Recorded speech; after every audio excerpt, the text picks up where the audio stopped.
Ito po ang sitwasyon sa Talisay, Cebu, mga kaibigan, matapos manalasa ang bagyong si Tino mga kaibigan at rumagasa naman ang napakatinding baha na di umano ayon sa mga nakatira doon mga kabalita ay umabot halos ng 2 palapag ang lalim nito mga kaibigan.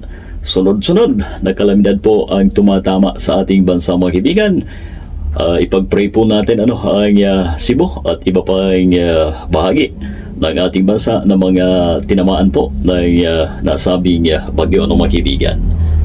Makikita po natin sa video na halos talagang lahat ng bahay ay nasira, partikular sa barangay na yan mga kaibigan. Yan po ay sa Talisay, Cebu mga kabalita. Ayon pa sa isang residente doon mga kaibigan, ay nasira pa yung humaharang pa sana na flood control doon sa kanilang bayan o sa kanilang barangay mga kaibigan.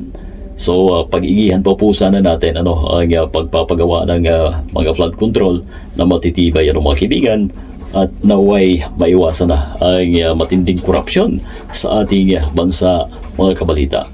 Ipag-pray po natin lahat ng kababayan po natin diyan sa Cebu mga kaibigan. Malakas talaga yung tubig, umapaw.